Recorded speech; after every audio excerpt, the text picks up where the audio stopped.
This week, we're going to talk about we'll call it the Artisan's approach to podcasting. That is figuring out a way you can find your unique voice in the marketplace, build an entertaining and informative show that builds a location-independent income for you. This week, we're going to have somebody on the show who's done it and who's in the middle of doing it. So Damien Ruse from semiprocycling.com has been producing his podcast for 2 years and currently makes a full-time income off of it. And just to give you some context for this interview, I just want to play for you the intro of Damien's show so you can get an idea of the energy and approach he takes. So let's roll that clip. That'd be pretty boring riding on the road. Hey, podcast listener, you're listening to the Semi-Pro Cycling Podcast, the weekly podcast where we discuss all the issues that cyclists talk about. Whether you're out training, commuting, or just riding around, sit down and listen in, because we're about to begin. I got something to say, man.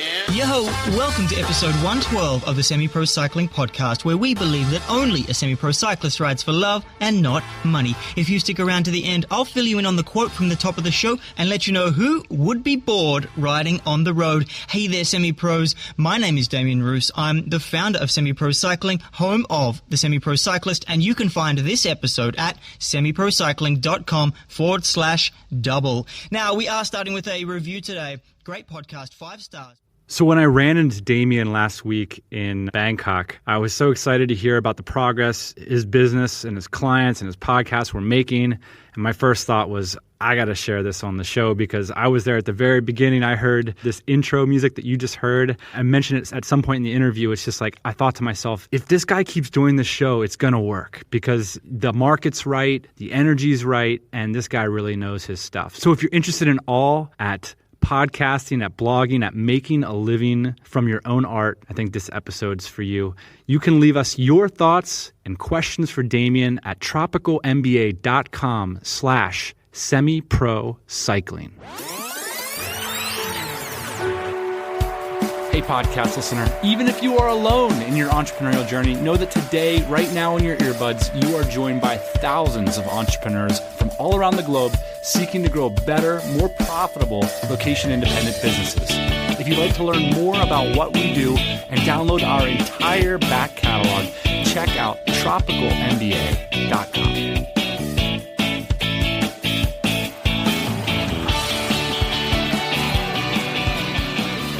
So let's get started off with just what you're doing currently. So just let the audience know what your show is all about and where you are at in the business.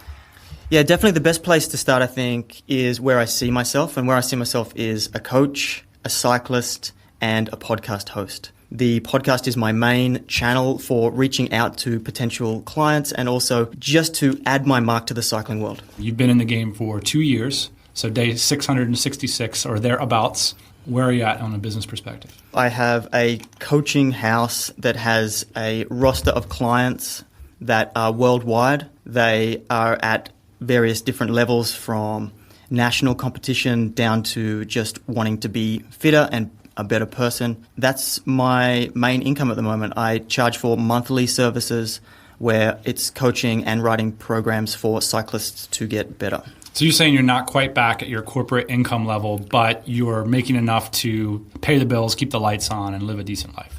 Absolutely. I left the corporate level at around 32, so I was quite high when I left. So getting back to that point is going to take a little more time, but the point that I'm at now, it's a very comfortable living in a Southeast Asian country, and I would be quite comfortable stepping back to Australia or another Western country, maybe not certain European countries, but anywhere else I would be able to get by. Yep. I really love your show. I love the way that you approach it, this craftsman auteur approach. It's a unique show, and I'm really going to get wonky on that, but I think it would be cool if we sort of, before we get into the business and the art, to get into the narrative just a little bit and zoom back to the genesis story. Why did you think it was a possibility for you to become a podcaster? What was going through your head when you were making all of this money? I'm assuming you were location-based. You were in Australia. Yep. Can you sort of lay out the brickwork of why you started to think about building an audience business as an option for you? Well, I believe my situation is quite unique in the location-independent kind of circles, where I didn't necessarily come to an audience business or a location-independent business looking to find new challenges, get away from my corporate living or whatever. it all just starts with a girl.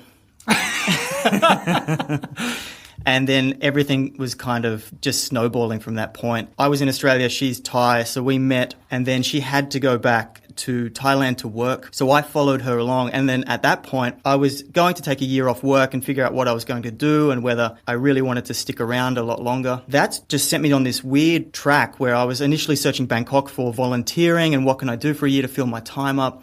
And then it led me to Cody McKibben. From there, I was 4-hour work week and then just bouncing around from all of that stuff. So then that was entering my head. And then I kind of went through this process of trying all these different things, which I think is super common. All of them falling flat. Me ending up back in Australia working for 6 months, saving, and then just saying, all right, this is it. Fuck it. We're going to go for it. I'm going to get married. I'm going to just see where it ends up. And now I have to really start thinking about how I'm going to make money. This is interesting because a lot of people in this situation, they want to be with somebody. Your wife has to move around the world all the time because she's a diplomat. And so you're basically thinking, well, my back's up against the wall. If I want to have this relationship, I have to figure out a way to pull my weight, basically. If I want to have the relationship, I have to figure out how to pull my weight.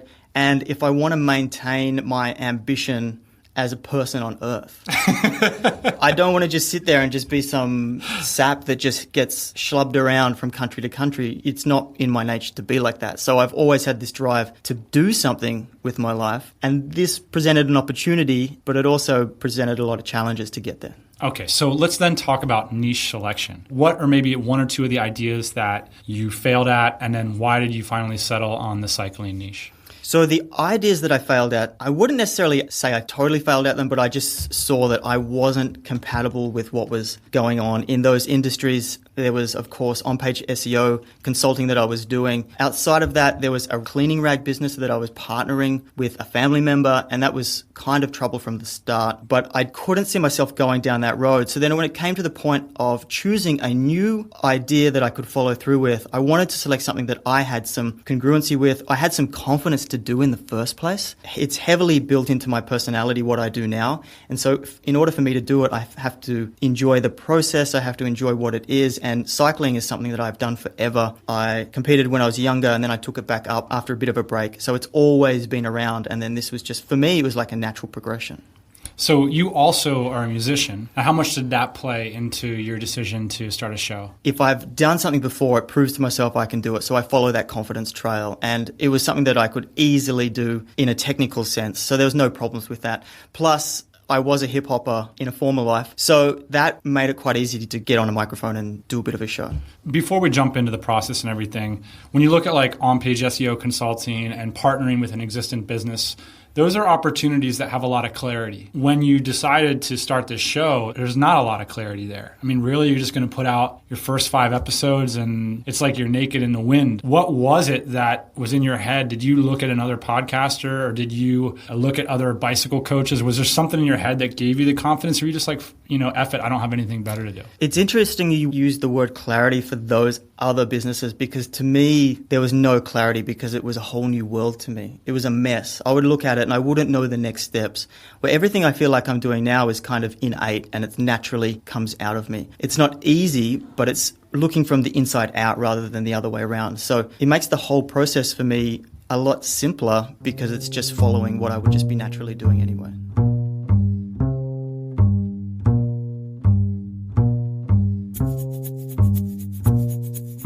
On one of our favorite podcasts, Startup School, Seth Godin advocates that people don't start interview shows, that they start a podcast that presents them as an auteur, somebody who kind of brings a new knowledge base to the world. And one of the reasons I love your show is it's very much like that. It's your unique voice. It's so wrapped up in who you are and what you want to say to your audience. That requires a unique creative process. You can't just jump on Skype and hit call recorder. Can you first describe for people who haven't listened to your show what it sounds like and how it's structured? It's heavily structured, and in some ways it sounds like maybe an old school radio show that has segments and bits and pieces. But of course, I'm the one filling each of the segments. So the structure it follows moves down from just a quite general, where it starts with a quote. And the reason the quote is kind of in there, it's to grab attention, it's to remain relevant, but it's also to show that I know the people that are the players in the game. Generally, you'll get like a news clipping Like someone saying, yeah, I just totally pulled it out in the last 50 meters and blah, blah, blah. Yeah, and there may or may not be really unfair editing to these people that make them sound like jackasses. But generally, I love the people that I quote, and I fill in a story at the end. So it's a bit of a tease where I pull that later on and I actually tell a bit of a story that's relevant and then find the information that's relevant to the listener. Then once I move from there, I just go through the normal intros. I do a review. It's a controversial topic at the moment, why people do reviews, but I love trying to give back and people love listening to reviews. I myself get a little chuffed when Dan reads out my review on the Tropical MBA podcast. So I understand that feeling and I've kept it in there. Even though there's a little bit of negativity, it's more overwhelming than not. And you've addressed it by just doing one review each show. Yeah, at the start I was really loose and I did up to 4 reviews and it was just this like instant love in, and anybody that just would have started listening to that show would have been horrible. So I definitely apologize to that for anyone that was listening to that. But now it's quick, it's short. Sometimes the reviews are epic, but I try and read every word. So I really appreciate the reviews. So I don't want to sort of downplay them at all. From there, I move into what I call the Performance Probe, which started originally as a news section, bringing up news things. But then eventually I realized that there is a lot of really good news out there in the cycling world. So I'm not adding anything to the world. So I'll stick to my strengths, which is performance and adding performance and speed to people on the bike. So I have a section called Performance Probe. Performance Probe has 2 segments. The first one is a recent study that's really relevant to the audience, whether that's mouth rinsing carbohydrates and spitting it out before a ride gives you 10 extra seconds on a time trial, or something that's really relevant and people can actually apply. Then the second one is a general piece of performance. So it's very general, whether it's an interview or it's a clip from somewhere or it's a seminar that someone can watch on YouTube. I generally try and break it down so if they choose to, they don't have to go and watch it. So it's really heavily filtering on the front end. So then you move on to the nuts and bolts section, which is like your meat and potatoes. Yes. And this is the part that requires the most work. Yes. How do you structure the thinking throughout your main section? Because again, for the audience, you're not just interviewing some guy that's an expert every week. You're actually getting on your soapbox and explaining a performance technique for 10 minutes. How do you structure that? So I have to front end load all the information. So I will choose a topic and I'm pretty keyed in it to this point as to what is really successful as a performance standpoint, successful as people attach to it quite well and they get something from it. So I choose topics based on my past experience. And then once I have that topic, I front load myself with as much information as possible. I think that has a couple of effects on me, that it's all in my short-term memory, so that when I go to record, I have all these little bits floating around. So I just immerse myself for hours. So you've got all this information, say, about power pedals in your head. When you flip on the mic, how do you know which sentence to start with? How do you know, do you write the whole thing out? I mean, for me, I do 5 bullet points. How do you structure yourself so you just don't get lost in the weeds? I heavily structure it. I've listened to your idea about the golf swing, that if you try and take one small part and think about that one small part, all the rest is going to go to shit. Okay. But for some reason, I feel like I have to structure it because I like the confidence that it gives me, that I can walk into my recording booth or wherever I'm recording and I know it's all there, and all I'm concentrating on is the delivery and connecting with the audience and being emotional, trying to draw whatever is out of that. Where if you talk to me in person, you'll realize that I'm actually a little slow and it takes a bit of time for me to compute things. So I don't want that lagging. I don't want that, okay, there's this idea and it's this. I want it to be locked down in my head, then I want to write it down, and then I want to just repeat that and try and make that the best possible performance I can do. So you said in terms of your productivity schedule, Wednesday is your podcast day. So you're building this amazing, wonderful asset. How many episodes do you have now? 113. So this is the asset that your business rests on. Every Wednesday is a day that you focus on that asset. So walk me through a typical Wednesday. Wednesday, I have decided, is the day that if all else fails, if I'm sick, if I'm hungover, if I lose internet at my house and I have to go somewhere, it's going to get published no matter what. I have a big buffer because I have about 20 hours going late into the night. I get up in the morning, whatever time that is, 9 or 10 in the morning, and from that moment, my brain is fixed on podcast. So if I'm not feeling inspirational, which sometimes happens in the morning, I'll go through the small parts that can be filled quite easily. Right. Find a quote. Yeah, the housekeeping. Yeah, the quote, edit the quote, do this, set up the new editing sheet in Adobe Audition, which is what I use. So use the template that I've got and get that all into place. Eventually, it's kind of like, I don't know, when you're at university writing an essay, eventually you have to sit down and do the thing. You can't just format for 4 hours. So eventually I do come up with a topic, or one's been bubbling away, or maybe, and if I do interviews, maybe I'll do it on another day. And then I'll be able to use that material, and I'm crafting that into a storyline. Yeah, once I have the topic itself, that's when I just start heavily researching the topic. That's when I'm front loading it. That's when I'm finding out all the information that's out there so that I can quickly grab pieces of it and then start to storyboard that. And so to talk about then a minimum viable podcast, what would be the shortest nuts and bolts section that you would let yourself get away with in terms of getting a show live? I actually don't think about nuts and bolts on its own. Okay. The shortest show that I would ever do would have been 20 minutes, and that would have been in the first 50 episodes. Now, I've got a bit of room in the format where I can kind of tweak it. So if the nuts and bolts is starting to lag, or it's not going to be as long as I thought it was, then I can stretch out the performance probe element of it. That may sound like cheating, but it's still high quality content the whole time through. It's all dense. Just because it falls a little short doesn't mean that the quality is down. Yeah, so let's talk about some of the things that when you got started 2 years ago that maybe you didn't realize, that maybe you could send a warning signal out to some of our listeners that are looking to get into producing their own art and building a business around it. Now, the first thing that you mentioned was you didn't realize how much of a skill set podcasting was. Can you describe what you mean by that? I think a lot of people go into podcasting. Well, I know I definitely went into podcasting just thinking about the audio element, not thinking about the positioning of it or it as a separate art form that you can develop yourself into. So you can get lost in all of the technical details but lose the message. I think it's made me a better writer overall, but also seeing things in a different way. So not just communicating something, but taking something, putting it together with other things and making something brand new. One of the things that's very interesting about your space is that how credentialized people are. And this is something people are very concerned about. You know, recently I suggested that people start an accounting blog. And I got an email from some guy that works at like Ernst & Young or something telling me I was a jackass. And you're in a space where everybody has a PhD or they maybe have a title that they won some big championship or something.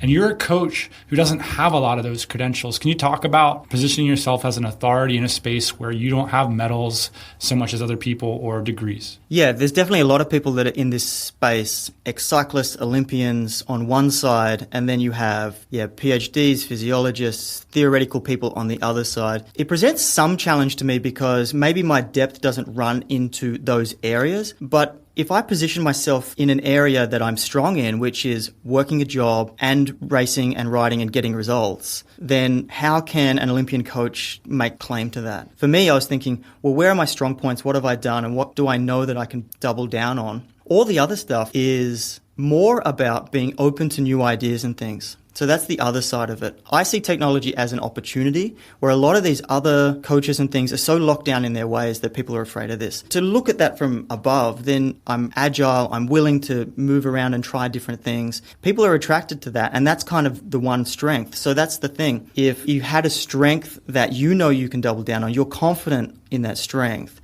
then you just position yourself in that little corner and no one can touch you. People will be attracted to your personality. They'll be attracted to the message. And all it is just having the confidence to stand there and say, this is it. And if it doesn't work, then try something else. All right. So, I mean, one of the things that when we were talking earlier is I think maybe you might be a better person to give advice about podcasting than me, because you're sort of closer to the bone in terms of like what it means to start an audience-based business, because you're right there with your audience now at the beginning stages. So let's talk about some of the things that you might advise to yourself 2 years ago when you were just getting started and how you might approach things a little bit differently. One of the things you mentioned that you have a point of view about, people might want to think a little bit harder about whether they should start a podcast in the first place. Because, of course, I'm like, everybody should start a podcast. Why do you think people should consider it more? Because it's hard work if you want to do it right. I see content as having to get better and better and better. If you don't have the experience, then the learning curve is crazy.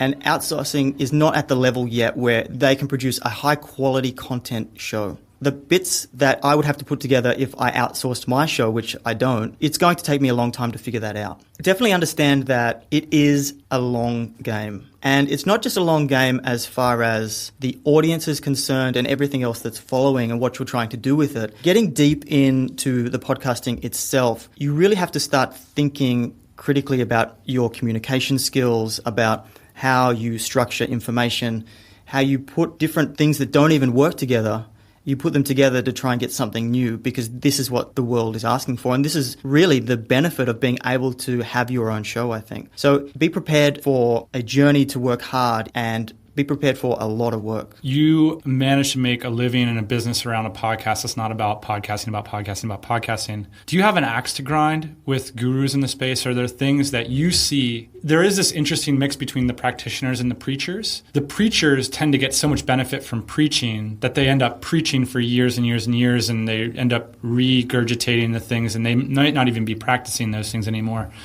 Do you have any axes to grind? Are there things that you wish people knew about that might not be properly represented? When I think about the podcasting for podcasting world, I just haven't fallen into that trap. I'm so busy doing my own thing that I actually don't think they add value to what I'm doing. I think I'm that further along that it's not actually contributing to where I am, because my position is very different to someone that wants to start up, or just where the whole trend is at the moment for podcasting. It's so easy to get caught up in the world of what someone said on a blog or on a tweet, and they're not even the audience that's going to put you into business. Like, your audience is on the street, going to work, driving to their job, and like, it's your role to go out there and shake their hand or get them on a mastermind call or to get your podcast somehow into their earbuds. And yeah, like, listening to the next greatest tip isn't necessarily the way that gets done. Yeah, I definitely think for all of that stuff, I'm still open to it, but a lot of it I'm just beyond, so I've switched it off. So let's talk about that then. Let's talk about how you went from creating a great show. It's a legitimately great show. I think we knew that at the beginning. Like, the people that were listening to it in the early days were like, I remember listening to your show, and this is worth saying on the record, that I listened to it just to get an idea of what you could do with a podcast. You know what I mean? Like, you had an innovative approach. I knew that you were a music producer beforehand. And so I was like, well, what's this guy doing? And you were doing some interesting things by like keeping the energy really high. Like, you took out a lot of the blank spaces in your show. It was very dynamic. So people might want to listen to your show just for inspiration in terms of like how... Go back to number one. Yeah, it sounded great. It really did. It was intense, which is interesting too, because, you know, you're not a bombastic personality, but your show is really intense.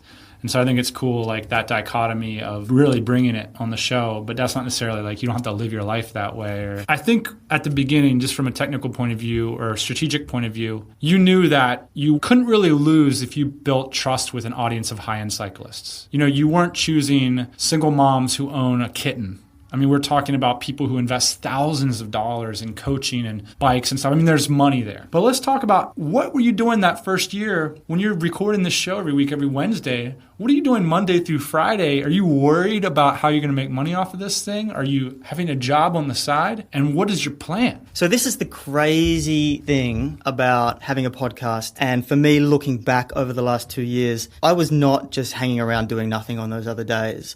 But if I look back, the podcast is the only thing that's still there. So it means that 2 years later, I have something to show for it. For every other day, I was doing something, trying to hustle something. So I was putting a couple of small different offers, but they weren't aligned very well with the audience or what the audience wanted. So for an example is that I did a show on sponsorship and how to get a sponsor, and I was putting a service together for finding sponsors, putting a portfolio together for a team or whatever, and then they would go out shopping for sponsors, and I'd identify those sponsors. I got one person that came on with that, and then they didn't get any sponsors. So, how much did you charge for that? That was cheap. It was $125 just for like an A4 sheet, but it was a bit of thought, a couple of hours into it. Was that the first $125 that you made with the business? That was the first time that someone paid me for something, and it was just like a one-off or whatever. I often think that, like, with these audience-based businesses, offers are sort of like tuning forks. You kind of go in there and you're just like, is this resonating?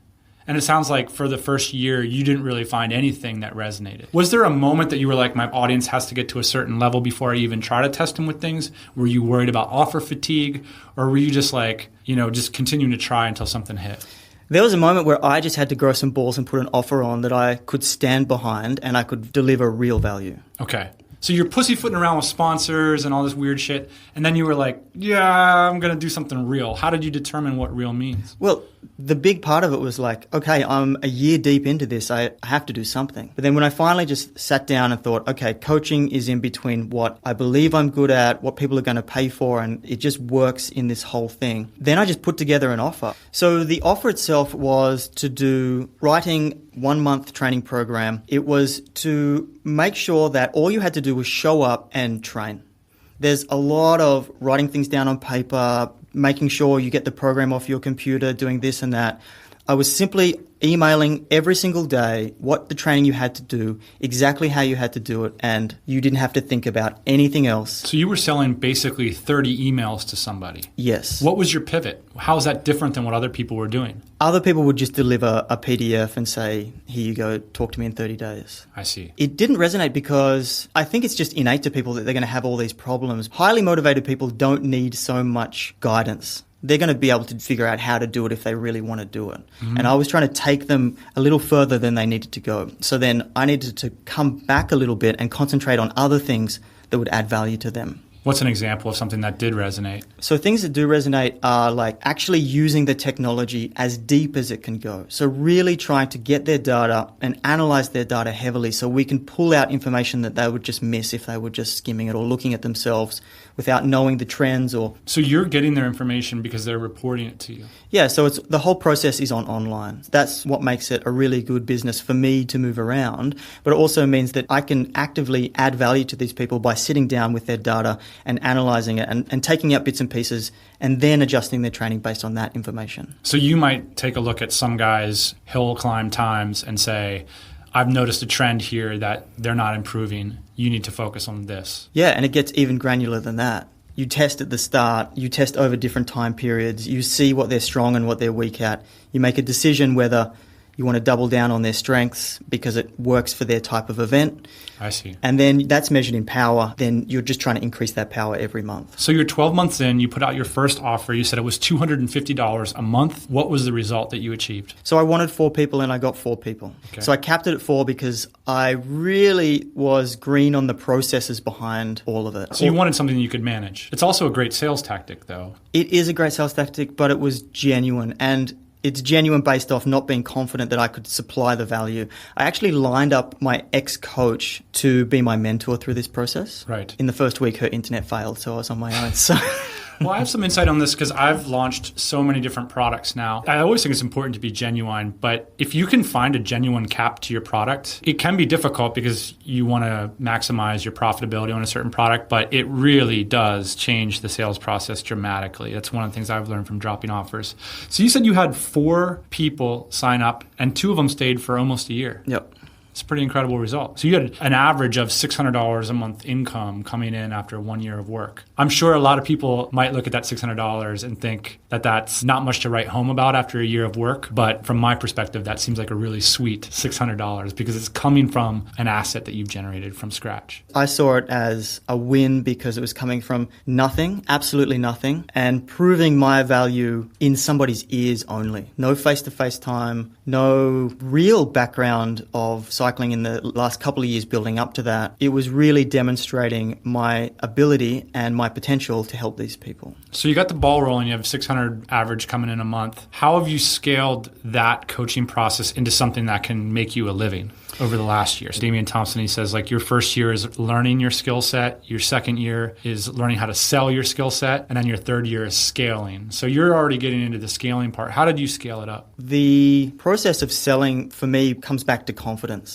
and believing in my product and my ability to kind of get people to where they want to be. So in order to sell, the biggest driver is pure results. Once people have results, which can take a long time, cycling is a really slow sport and it can take time for people to develop and get to a certain point. What I'm seeing now is these pockets of referrals from the athletes that I have helped out throughout the year. So after that first 4, I closed down the offer, then I opened it back up and then it started trickling in, a few people here and there. Now, in the last month, those athletes, because we're in a change of season, have now referred to other people, and effectively my coaching has doubled in the last 4 to 6 weeks. So now it's seeing that compounding effect of getting that flywheel or whatever other term you want to use going, and everything's now starting to sort of move on its own. Right. Now these pockets everywhere. If you're in Europe and America and Australia, they're now sort of autonomous, doing their own thing. In terms of pricing, have you changed it? I have increased my lowest tier. Okay. But I also added a little bit of analysis to that as well. So I added a little bit of time and I increased the price itself. And what challenges are you facing with the business now, like going forward? I mean, you're at that classic point where you've built yourself a nice job. Yep. Basically. Yep. Do you have your eyes on enterprise, on a scaled up business, or what does that look like to you? And what are the challenges you're facing over the next 12 months as you see it? Yeah, like you said, these are the classic challenges of coaching in particular, where how do I add value to more people, but still maintain the connection and control that makes it unique and what actually people get attracted to in the first place, especially coming from a personality-driven podcast. Right. Because I'm sure that's the reason that they want coaching from me, is because of being able to listen to me and understand my ideas and how I process things. For me, the challenge is, how do I not just go down that route of providing just really crappy service and just programs that are pre-written that may not actually be there? So for me, the answer is actually partly software. Mm-hmm. And partly figuring out something from scratch, brand new. Yeah, I had this quote on here that said, I spent the first year thinking something was magically going to happen to me. It hasn't gone away. One of the reasons I like your story is we're catching it as it's evolving, and it's a really cool model for me. I love the craftsman model of business. I love the fact that you're building a really valuable asset that you own. Undoubtedly, there's going to be people that listen to this and they want to do something similar, and they're like, F it. I'm ready to go for the 3 to 5 year plan because I don't want to be a deal maker. I don't want to be this hustling, swashbuckling entrepreneur type. I want to be a craftsman. Mm-hmm. Can you leave them with something? What would be some tactical next steps? What are some let's get started tomorrows that you might suggest to people who are inspired by the story of semi-pro cycling?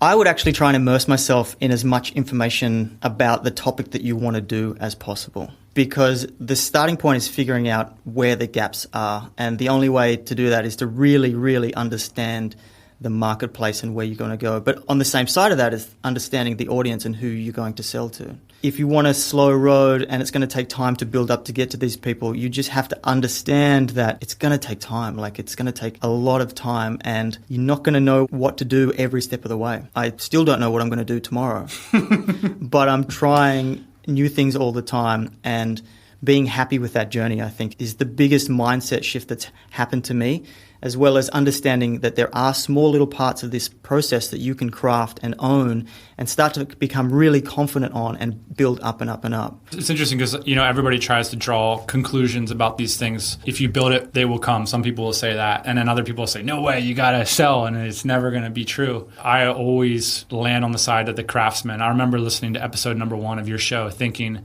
if this guy sticks with this, for sure, right? Because you had the right audience focus. You had a great show.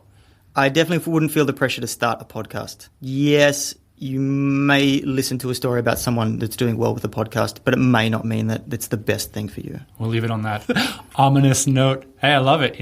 You're 2 years into this, and 2 years is a long period of someone's life. You're just getting to the point now where this could be like a bigger asset for you in terms of like retirement and all those things that people really think about when they think about career. So it is a big deal. I think that's what I'm hearing from you. That it's no small deal to decide to dedicate a day out of every week and much more in terms of your energy to building something like this. Yeah, and it's heavy. It's a heavy time investment. Emotionally, it's a heavy investment. I don't go into it lightly every single time. Funny though, because your show is the exact opposite tone, by the way. It's like,